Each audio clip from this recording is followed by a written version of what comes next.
नमस्कार प्रिय विद्यार्थियों, आप सभी का स्वागत है आपके अपने यूट्यूब चैनल को करिकुलर मास्टर में। आज के वीडियो के माध्यम से हम लोग चर्चा करेंगे संस्कृत साहित्य के बारे में। अगर आपका सब्जेक्ट संस्कृत है और आप बीए के 4th सेमेस्टर में हैं और आप यह सोच रहे हैं कि ऑब्जेक्टिव टाइप की परीक्षा में कौन कौन से क्वेश्चंस आएंगे, तो आज का वीडियो आपके लिए बहुत ही महत्वपूर्ण है, क्योंकि आज की वीडियो के माध्यम से हम 50 एमसीक्यूज के बारे में चर्चा करेंगे। ठीक है, 2024-25 का ये पेपर यानी 25 में पेपर हुआ है, 26-27 यानी पिछले साल का पेपर 26-27 के लिए बहुत ही महत्वपूर्ण है, ये बात आप ध्यान रखेंगे।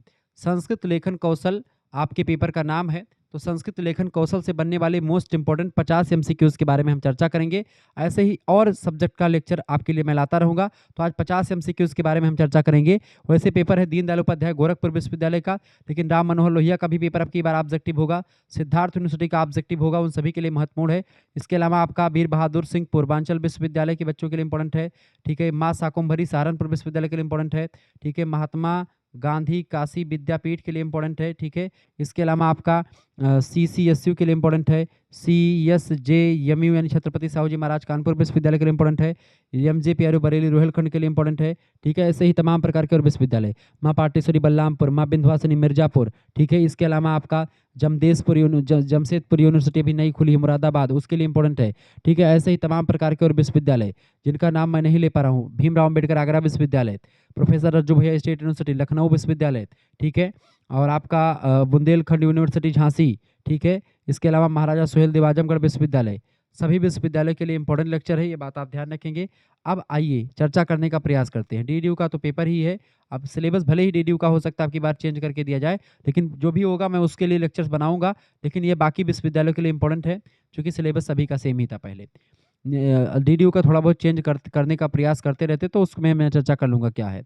प्रश्न आपका है, निबंध का निष्कर्ष कहलाता है। निबंध का निष्कर्ष कहलाता है, निबंध के निष्कर्ष को उपसंहार कहता है। जब भी निबंध हम कोई लिखते हैं, उसके लास्ट में हम उपसंहार लिखते हैं। तो किसी भी निबंध के अंत में पूरी विषय का सार लिखा जाता है, जिसे हम कंक्लूजन अंग्रेजी में, और हिंदी में उसी को उपसंहार भी कहा जाता है। निबंध का अंतिम भाग होता है कि भाई क्या किस मुद्दे पर हम पहुंचे। दूसरा नंबर प्रश्न आपका आ चुका है, निबंध प्रारंभ होता है किससे।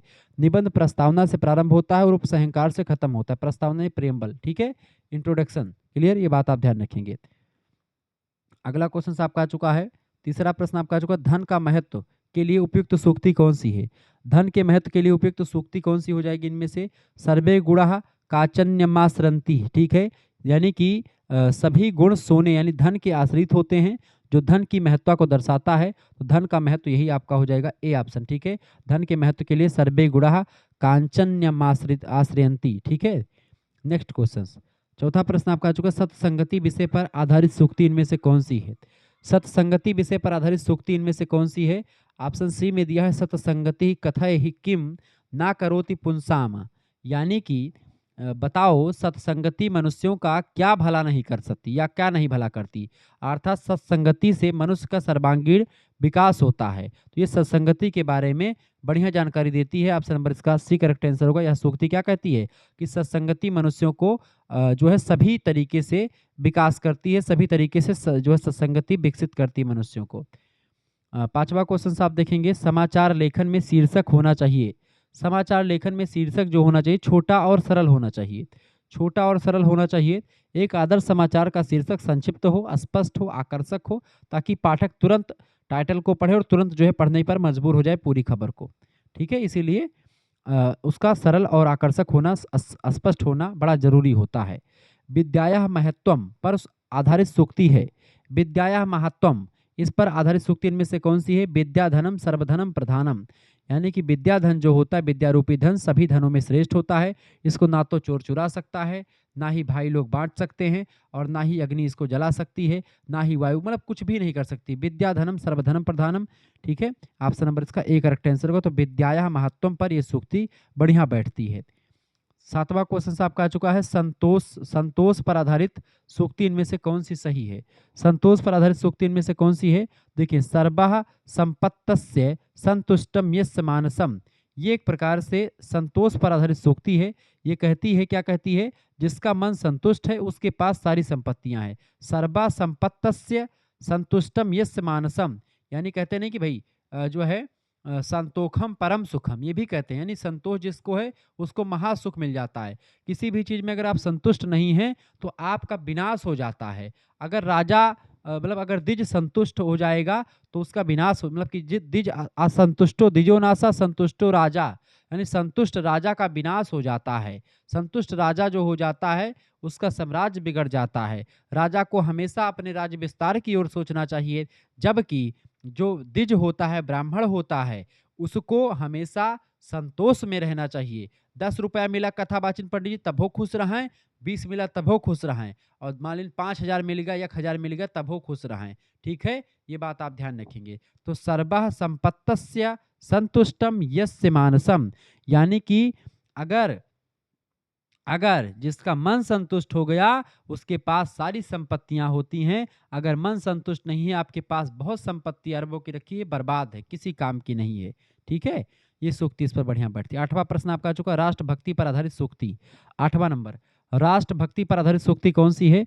जननी जन्मभूमिस्य च स्वर्गदपि गरीयसी, यानी जननी और जन्मभूमि जो होती हैं वो जन्म से बढ़ करके होती हैं। ठीक है, सॉरी, जन्मभूमि, जननी और जन्मभूमि जो होती स्वर्ग से बढ़ करके बताई गई हैं। ये बात आप ध्यान रखेंगे। ये राष्ट्रभक्ति पर आधारित सूक्ति है। अच्छा, यत्र नार्यस्तु पूजन्ते रम्यते तत्र देवता, ये सूक्ति किसके लिए है? नारी की महत्ता को बताने वाली है। ठीक है? ये बात आप ध्यान रखेंगे। तो भगवान राम का प्रसिद्ध कथन है, जननी जन्मभूमिश्च च स्वर्गादपि गरीयसी, माता और मातृभूमि स्वर्ग से भी बढ़ करके बताई गई हैं। और वही लिए भगवान राम अयोध्या की माटी को उठा करके ले जाते हैं और लंका में उसकी पूजा भी करते हैं अंतिम युद्ध के दिन। आप देखिए, लक्ष्मण पूछते हैं कि भैया ये क्या है? वो कहते हैं अवध की माटी है प्रिय। 9वां नंबर प्रश्न, स्त्री शिक्षा पर आधारित सूक्ति। स्त्री से शिक्षा पर आधारित सूक्ति इनमें से कौन सी है? 9वां नंबर प्रश्न, आप बताएं। 9 नंबर क्वेश्चन सबसे क्या करें बेटा? बताएं, 9वां नंबर क्वेश्चन आप बताने का प्रयास करेंगे। स्त्री शिक्षा पर आधारित सूक्ति इनमें से कौन सी है? फटाफट से आप बताने का प्रयास करेंगे। स्त्री शिक्षा पर आधारित सूक्ति, बिल्कुल राइट आंसर है, यत्र नार्यस्तु पूजन्ते रम्यते तत्र देवता।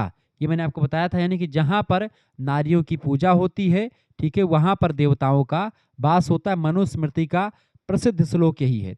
लोग मनुस्मृति को कहते हैं कि भाई मनुस्मृति में ये है वो है, लेकिन मनुस्मृति अगर आप पढ़ लेंगे ठीक तरीके से तो उसमें किसी का विरोध नहीं बताया गया है।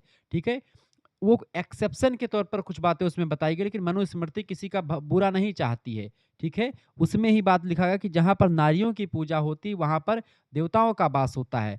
और अदर जो धर्म हैं उनके ग्रंथों को अगर आप पढ़ेंगे तो वहां पर नारियों को इतना ज़्यादा रिस्पेक्ट नहीं दिया जाता। भारत में नारियों को देवी कहा जाता है। ठीक है? ये बात आप ध्यान रखें, जहां नारियों की पूजा सम्मान होती वहां पर देवताओं का निवास होता है, यानी कि सीधी स्त्री सम्मान से जुड़ा हुआ ये आपका है। ठीक है? आगे देखते हैं। 10वां प्रश्न आपका आ चुका है, विद्यार्थी जीवनम के लिए उपयुक्त सूक्ति कौन सी है? विद्यार्थी जीवनम के लिए, सुख अर्थिना कुतो विद्या।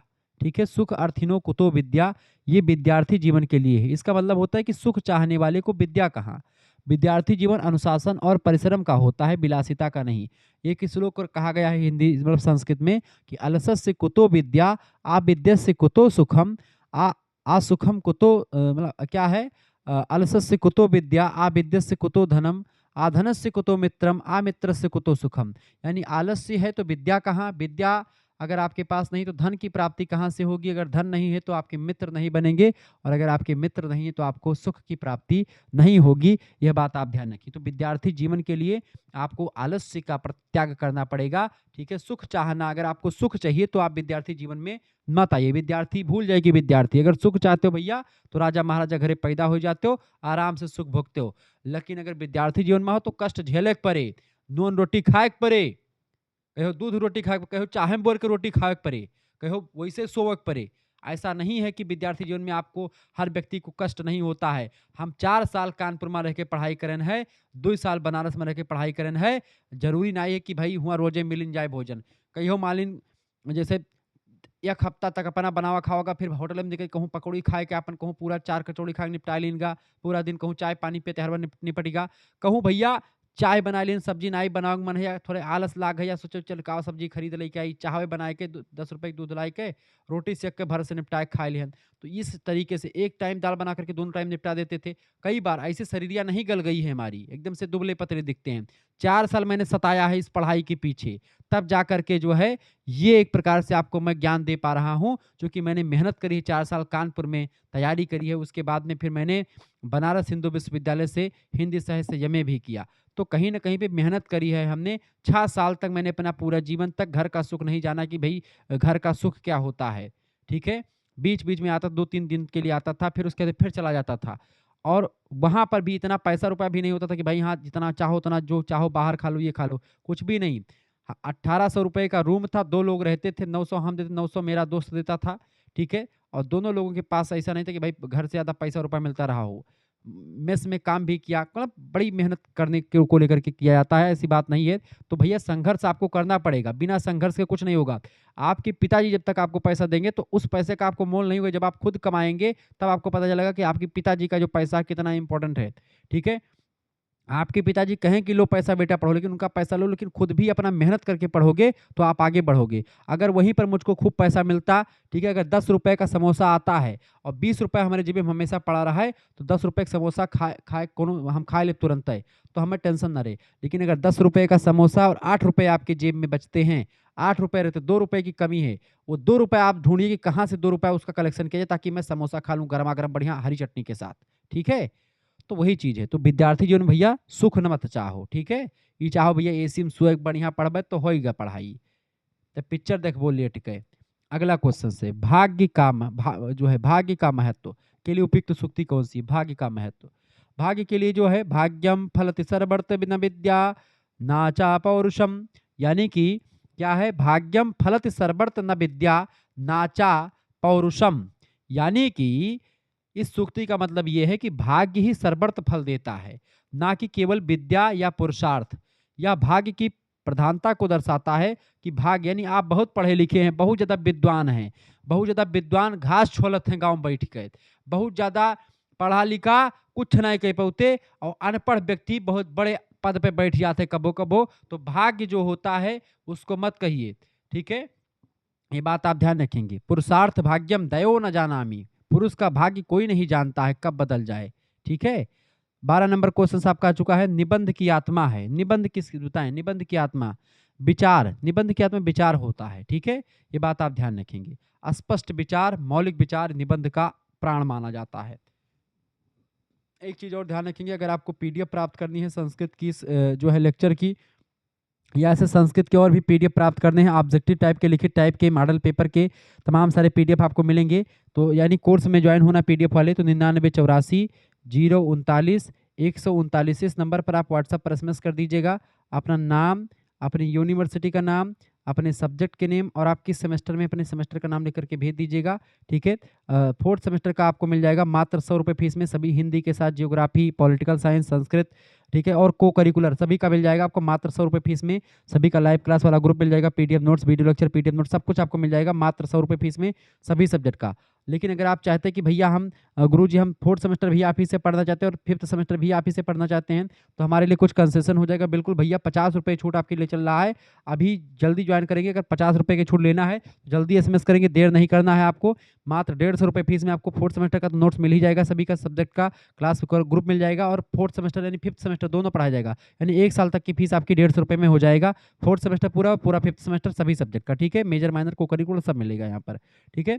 आगे बढ़ते हैं। ये फीस आप किसी दूसरे से जमा करवा सकते हैं, इसके अंदर भेजा जाएगा, उसी पर आपको जमा कर सकते हैं, खुद भी जमा कर सकते हैं, किसी दूसरे से भी जमा करवा सकते हैं। 13 नंबर प्रश्न है, उपक्रम, उत्पत्ति, उत्क्रम, उपपत्ति, दृष्टांत और उपसंहार इन चारों सोपानों वाला कौन सा होता है? उपक्रम, उपपत्ति, दृष्टांत तथा उपसंहार इन चारों सोपानों वाला निबंध कहलाता है। ऑप्शन नंबर इसका डी करेक्ट आंसर हो जाएगा, ठीक है? उपक्रम को परिचय कहते हैं, उपपत्ति को तर्क कहते हैं, दृष्टांत को उदाहरण कहते हैं और उपसंहार को निष्कर्ष कहा जाता है निबंध में। 14 नंबर प्रश्न है, निबंध में पुनरुक्ति से क्या तात्पर्य? पुनरुक्ति, पुनरुक्ति एक दोष होता है। ऑप्शन नंबर इसका सी करेक्ट आंसर हो जाएगा। जब जो है पुनरुक्ति का अर्थ होता है एक ही बात को जब बार बार दोहराया जाता है, निबंध लेखन में इसे एक दोष माना जाता है, ठीक है? और लेखन उबाऊ हो जाता है, ठीक है? लोग उसको पढ़ना पसंद नहीं करते। एक बात को एक ही बार बोलो। निबंध का शरीर कहलाता है, निबंध का शरीर बेटा भाषा शैली निबंध का शरीर और विचार उसकी आत्मा कहलाती है, ये बात आप ध्यान रखेंगे, ठीक है? 16 नंबर क्वेश्चन, पत्र लेखन के प्रकार है। पत्र लेखन जो होते हैं बेटा कितने प्रकार के होते हैं? पत्र लेखन 2 प्रकार का होता है। एक होता है औपचारिक यानी फॉर्मल पत्र और एक होता है अनौपचारिक यानी इनफॉर्मल पत्र, ठीक है? ध्यान रखेंगे। तो औपचारिक यानी जो कानूनी तरीके से, विधिक तरीके से लिखा जाता है एकदम से सिस्टमैटिकल वे में, वो आपका औपचारिक होता है। अनौपचारिक यानी ऐसे निर्मल नॉर्मल टाइप का, कहीं से भी एक दोस्त दूसरे दोस्त को दे देते लिख करके, वो सब चीज़ें। 17 नंबर क्वेश्चन, व्यक्तिगत पत्र होते हैं। व्यक्तिगत पत्र कैसे होते हैं बेटा? बताएंगे। 17 नंबर का करेक्ट आंसर क्या होगा? 17 नंबर फटाफट से आप बताने का प्रयास करेंगे। 17 नंबर का राइट आंसर क्या हो जाएगा बाबू? 17 नंबर का करेक्ट आंसर सभी लोग बताने का प्रयास करें। व्यक्तिगत पत्र जो होते हैं वो अनौपचारिक पत्र होते हैं, ठीक है?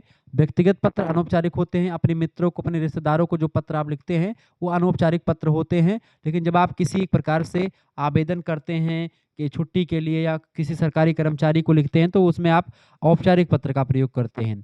18 नंबर प्रश्न, आवेदन पत्र होते हैं। आवेदन पत्र औपचारिक होते हैं। इसका बी ऑप्शन है। जब किसी अधिकारी, प्रधानाचार्य कार्यालय को जब आप पत्र लिखते हैं तो वो पत्र आपका औपचारिक होता है। 19 नंबर क्वेश्चन, पिता के लिए लिखा जाने वाला पत्र। पिता के लिए लिखा जाने वाला पत्र जो होता है वो भी आपका अनौपचारिक होता है, क्योंकि पिता और पुत्र का जो रिश्ता जो होता है वो अनौपचारिक होता है, औपचारिक नहीं होता, प्राथमिक रिश्ता होता है। अगला क्वेश्चन, 20 नंबर प्रश्न आपका आ चुका है। मंत्रालयों और विभागों के आपसी प्रशासनिक पत्राचार कहलाते हैं। 20 नंबर बताएंगे। मंत्रालयों और विभागों के आपसी प्रशासनिक पत्राचार सरकारी पत्राचार कहलाते हैं। ऑप्शन नंबर इसका डी करेक्ट आंसर हो जाएगा। जब एक कार्यालय से दूसरे कार्यालय को पत्र लिखा जाता है, एक विभाग से दूसरे विभाग को पत्र लिखा जाता है, उसको सरकारी पत्र कहते हैं। 21 नंबर क्वेश्चन आपका आ चुका है। अधिसूचना तथा संकल्प को प्रकाशित किया जाता है।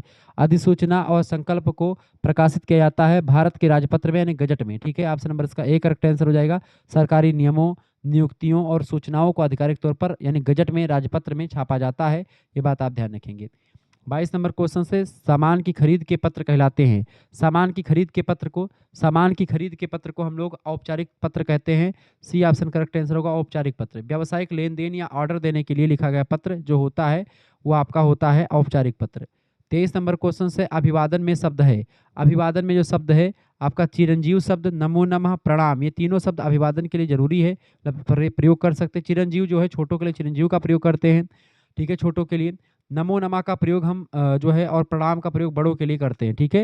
ये सब अभिवादन के तरीके होते हैं। 24 नंबर क्वेश्चन से, औपचारिक पत्र का प्रकार है। औपचारिक पत्र जो होते हैं विधिक संस्था अध्यक्षों को संबोधित पत्र औपचारिक पत्र है, बिल्कुल है। सामान की खरीद का पत्र भी औपचारिक पत्र, सरकारी पत्र भी औपचारिक पत्र है।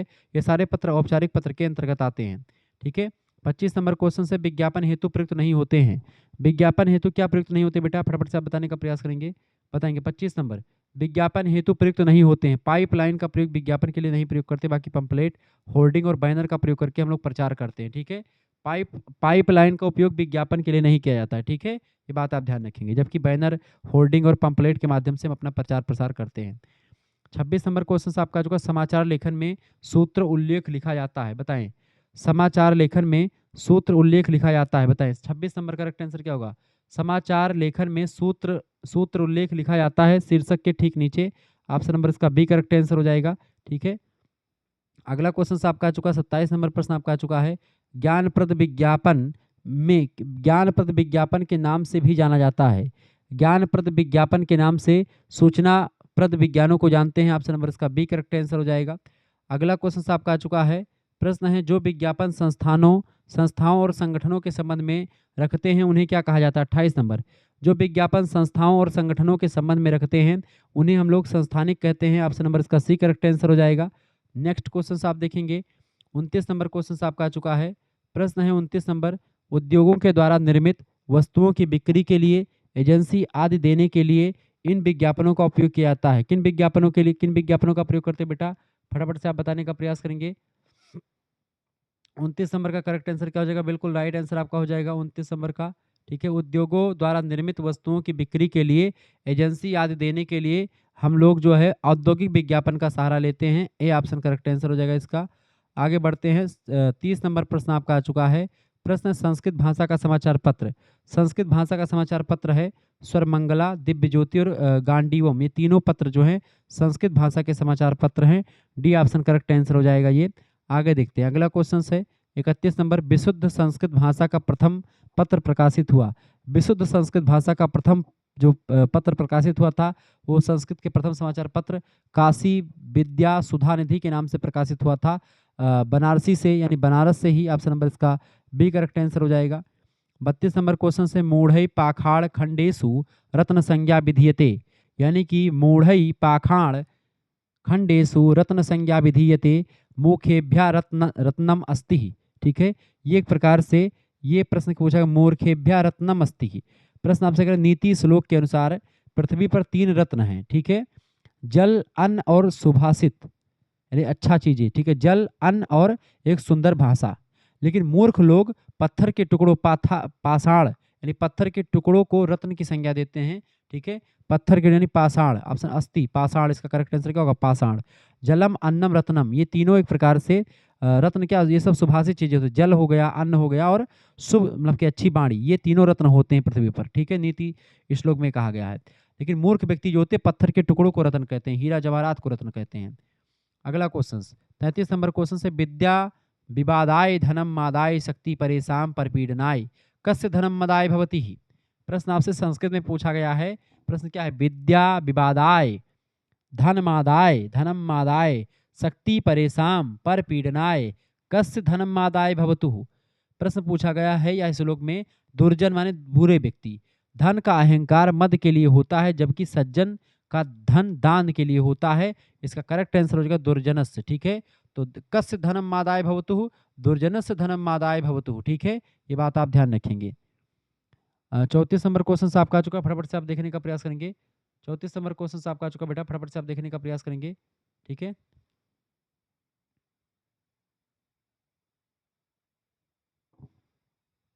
देखिए प्रश्न आपका 33 नंबर आपका हो गया है। विद्या विवादाय धनमादाय शक्ति परेशान परपीडनाय कस्य धनम मादाय भवतु। ठीक है, इस श्लोक में बताया गया है कि एक दुर्जन यानी बुरा व्यक्ति अपनी विद्या का उपयोग विवाद के लिए करता है। ठीक है, विद्या यानी एक दुर्जन व्यक्ति जो होता है वो विद्या का प्रयोग विवाद के लिए करता है। धन का जो है किसके लिए करता है, धन का उपयोग अहंकार निमद के लिए करता है। और शक्ति परेशान परपीडनाय, शक्ति का उपयोग दूसरों को कष्ट देने के लिए करता है। इसके विपरीत सज्जन व्यक्ति जो होता है इनका उपयोग ज्ञान के लिए, यानी कि जो है ज्ञान और दान और रक्षा के लिए करते हैं। ठीक है, तो क्या करते हैं, विद्या का प्रयोग ज्ञान के लिए करते हैं, धन का प्रयोग जो है वो दान के लिए करते हैं, और रक्षा जो है शक्ति का प्रयोग रक्षा के लिए करते हैं, जो सज्जन व्यक्ति होते हैं। लेकिन कस्य धनम मादाय भवतु। ठीक है, कौन, प्रश्न पूछा जा रहा है कि कौन जो है वो एक प्रकार से धन का प्रयोग मद के लिए करता है, तो दुर्जन व्यक्ति करता है। सी ऑप्शन करेक्ट आंसर होगा। अगला प्रश्न आपका आ चुका है 34 नंबर प्रश्न है, भूमे गरीयसी माता स्वर्गात उच्चतर पिता जननी जन्मभूमि से चा स्वर्गादपि गरीयसी का स्वर्गगात गरीयसी। बताएं, प्रश्न आपसे पूछा गया है, प्रश्न क्या पूछा गया है, भूमे गरीयसी माता स्वर्गात उच्चतर पिता जननी जन्मभूमि से चा स्वर्गादपि गरीयसी का स्वर्गगात गरीयसी। तो क्या यानी पूछा क्या जा रहा है, रामायण का श्लोक है ये। ठीक है, इसका अर्थ है कि भूमि से भरी माता है। ठीक है, भूमि गरीयसी माता स्वर्गात उच्चतर पिता, यानी कि यहाँ पर महाकवि, ये रचना किसकी है, महाकवि वाल्मीकि जी की रचना से लिया गया है। कहा गया है कि भूमि से भरी माता, भूमि से भारी माता है, और स्वर्ग से ऊंचा कौन है, पिता है। भूमि से भारी कौन है, माता है। स्वर्ग से ऊंचा कौन है, पिता है। स्वर्गात उच्चतर पिता जननी जन्मभूमि से स्वर्गादपि गरीयसी। लेकिन जननी यानी माता और जन्मभूमि का स्थान स्वर्ग से भी श्रेष्ठ बताया गया है, ये बात आप ध्यान है। तो प्रश्न पूछा गया है का स्वर्गात गरीयसी, यानी कौन स्वर्ग से भी बढ़कर के भारी बताई गई हैं, तो जननी और जन्मभूमि, जननी जन्मभूमि से चा, सी ऑप्शन करेक्ट आंसर होगा। 35 नंबर क्वेश्चन से, यह सृष्टि, प्रश्न पूछा गया क्या, यह सृष्टि अष्टुप राध्य वहति विधि हुतम अष्टुप आद्य सृष्टि कहा। प्रश्न करा, महाकवि कालिदास की रचना है अभिज्ञान शकुंतलम में मंगलाचरण में भगवान शिव की 8 मूर्तियों का वर्णन यहाँ पर किया गया है। ठीक है, जिसमें सृष्टा यानी ब्रह्मा की सबसे पहली सृष्टि जल को माना गया है, तो यहाँ पर जल। प्रश्न पूछा गया सृष्टि आद्या सृष्टि का यानी पहली सृष्टि कौन सी, तो जलम। ऑप्शन नंबर इसका ए करेक्ट आंसर हो जाएगा। आगे बढ़ते हैं और भी चीजों को जानने। 36 नंबर क्वेश्चन से, औपचारिक पत्र का प्रकार है उपयुक्त डी, यानी आवेदन पत्र, व्यवसायिक पत्र और सरकारी पत्र, ये सब औपचारिक पत्र के ही प्रकार हैं। डी ऑप्शन इसका राइट आंसर हो जाएगा। आगे देखते हैं 37 नंबर प्रश्न, समाचार पत्र से संबंधित नहीं है। समाचार पत्र से संबंधित कौन सा नहीं, फटाफट से बताने का प्रयास करेंगे। समाचार लेखन से संबंधित नहीं है, तो कौन नहीं संबंधित है, मनन जो है लेखन, बाकी लेखन, संकलन और संपादन ये तीनों संबंधित है समाचार लेखन से, जबकि मनन संबंधित नहीं है।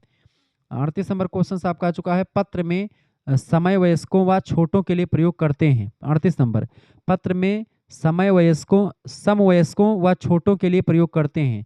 किस, क्या, प्रिय शब्द का प्रयोग करते हैं। ऑप्शन नंबर इसका सी करेक्ट आंसर हो जाएगा। अपने बराबर की उम्र वालों यानी समवयस्कों या छोटों को पत्र लिखते समय प्रिय संबोधन का उपयोग होता है। श्रद्धेय और पूज्य जैसे शब्दों का प्रयोग बड़ों के लिए, आदरणीय व्यक्तियों के लिए किया जाता है। ठीक है। 39 नंबर क्वेश्चन, पत्र के साथ कोई अन्य कागजात भेजा जा रहा है तो लिखा जाता है। 39 नंबर, पत्र के साथ अगर कोई अन्य कागजात भेजा जा रहा है तो उसको संलग्नक कहा जाता है। ऑप्शन नंबर इसका सी करेक्ट आंसर हो जाएगा। कोई प्रमाण दस्तावेज जब भेजा जाता है संलग्नक उसी को बोलते हैं। 40 नंबर क्वेश्चन से, पत्र के प्रारंभ में लिखा जाता है। पत्र के प्रारंभ में सेवायाम लिखा जाता है। बी ऑप्शन करेक्ट आंसर होगा, सेवायाम। ठीक है। पत्र के प्रारंभ में औपचारिक या प्रार्थना पत्रों की शुरुआत में सम्मानपूर्वक सेवायाम यानी कि सेवा में लिखा जाता है, सेवा में श्रीमान। ठीक है। और भवदीय जो होता है पत्र के अंत में लिखा जाता है। तो अगला प्रश्न आपसे पूछा गया कि पत्र के अंत में लिखा जाता है, पत्र के अंत में क्या लिखा जाता है, भवदीय लिखा जाता है। ऑप्शन नंबर इसका बी करेक्ट आंसर होगा, भवदीय लिखा जाता है। ठीक है। औपचारिक पत्र के समापन पर प्रेषक यानी भेजने वाला अपने नाम से पहले भवदीय यानी आपका, आपका शुभचिंतक लिखता है। ठीक है, भवदीय वही होता है। 42 नंबर क्वेश्चन आपका चुका, पत्र लिखना है। पत्र लिखना क्या है बेटा, फटाफट से आप बताने का प्रयास। 42 नंबर का करेक्ट आंसर क्या होगा, पत्र लिखना क्या है। पत्र लिखना जो है एक प्रकार की कला होती है, ये बात आप ध्यान रखेंगे। ए ऑप्शन करेक्ट आंसर हो जाएगा। 43 नंबर क्वेश्चन, शुद्ध वाक्य है इनमें से, शुद्ध वाक्य कौन सा, अहम विद्यालयम गच्छावः, अहम विद्यालयम गच्छामि, अहम विद्यालयम गच्छामि। इसका करेक्ट आंसर हो जाएगा सी ऑप्शन, अहम विद्यालयम गच्छामि। ये सही अर्थ होता है। संस्कृत व्याकरण के अनुसार अहम उत्तम पुरुष एक वचन के साथ क्रिया गच्छामि का प्रयोग होता है। करेक्ट आंसर सी ऑप्शन होगा इसका। ठीक है। 44 नंबर क्वेश्चन से, रामः पुस्तकम पठति का कर्मवाच में रूप क्या होगा। रामः पुस्तकम पठति का कर्मवाच में रूप क्या होगा, रामेण पुस्तकम पठेते। सी ऑप्शन इसका करेक्ट आंसर होगा, ये आपका कर्मवाच में होगा। ठीक है। रामेण, राम के द्वारा पुस्तक पढ़ी जाती है। 45 नंबर प्रश्न, समाचार का पर्यायवाची शब्द नहीं है। देखिए, खबर, सूचना, वृतांत, ये सब आपका क्या है बेटा, ये सब समाचार का पर्यायवाची शब्द है। जबकि संवाद जो होता है वो समाचार पत्र का नहीं। खबर, सूचना, वृतांत समाचार के समानार्थी हैं, जबकि संवाद का अर्थ बातचीत से लगाया जाता है। 46 नंबर क्वेश्चन से, साफ्ट समाचार नहीं इनमें से। आपराधिक घटना जो है कोई साफ्ट समाचार नहीं है। बाकी संवाददाता द्वारा तैयार की गई कहानी, दिनचर्या, कार्यशाला, ये सब आपके साफ्ट समाचार होते हैं। जबकि आपराधिक घटना जो होती है ये साफ्ट नहीं होती, कठोर होती है। ठीक है। अगला क्वेश्चन 47 नंबर प्रश्न आपका आ चुका है, फटाफट से आप देखने का प्रयास करेंगे। वीडियो को लाइक कर दीजिएगा, चैनल पर अगर नए हैं तो प्लीज़ चैनल को सब्सक्राइब कर दीजिएगा। ठीक है। प्रश्न आपका आ चुका है 47 नंबर, समाचार को संस्कृत में क्या कहते हैं। समाचार को संस्कृत में वार्ता के नाम से जानते हैं। इसका बी ऑप्शन करेक्ट आंसर हो जाएगा। ठीक है। आकाशवाणी की संस्कृत वार्ता जैसे आप सुनते होंगे। ठीक है। 48 नंबर क्वेश्चन, समाचार लेखक के लिए ध्यातव्य तथ्य नहीं है। समाचार लेखक के लिए ध्यातव्य तथ्य इनमें से कौन सा नहीं, तो तथ्यों का गोपन। ऑप्शन नंबर इसका डी करेक्ट आंसर होगा। बाकी समाचार लेखक के लिए तथ्यों को छिपाना नहीं चाहिए बिल्कुल भी, बल्कि उसे स्पष्टता से बताना चाहिए। ठीक है। घटना का महत्व और प्रभाव, समाचार की भाषा, रूपरेखा, ये सब आपके समाचार के लिए जरूरी होता है। जबकि तथ्यों को छुपाना नहीं चाहिए। ठीक है। 49 नंबर को, समाचार लेखन है। समाचार लेखन जो होता है खबरों का चित्रण करना समाचार लेखन कहलाता है। बी ऑप्शन करेक्ट आंसर हो जाएगा। 50 नंबर क्वेश्चन से आपका आ चुका, लास्ट क्वेश्चन से, शुद्ध वाक्य चुनिए इनमें से। शुद्ध वाक्य, रामा पुस्तकम पठति, रामा पुस्तकम पठति, रामा पुस्तकम पठति। बी ऑप्शन में दिया, करेक्ट आंसर ये हो जाएगा। संस्कृत व्याकरण के अनुसार राम प्रथम पुरुष एक वचन है, इसलिए क्रिया की प्रथम पुरुष एक वचन जो शैली होगी, मतलब जो है क्रिया की, वो है पठती, तो पठती होगा। इसका बी ऑप्शन करेक्ट आंसर हो जाएगा। इस तरीके से आप लोगों ने विस्तार से समझ लिया चीज़ों को। इसका आंसर की भी साथ में लगा हुआ है, ये भी आपको मिल जाएगा पीडीएफ के साथ। ऐसे ही कई पेपर मैं और आपको सॉल्व करूंगा सभी सब्जेक्ट का, वो सब भी आपको मिलता रहेगा। ठीक है। मिलते हैं फिर नेक्स्ट वीडियो में, तब तक के लिए जय हिंद, जय भारत। आप सभी का बहुत बहुत धन्यवाद। हमारे से जुड़ने के लिए इसी प्रकार से अपना प्यार दुलार हमेशा बनाए रखेंगे। बहुत बहुत धन्यवाद।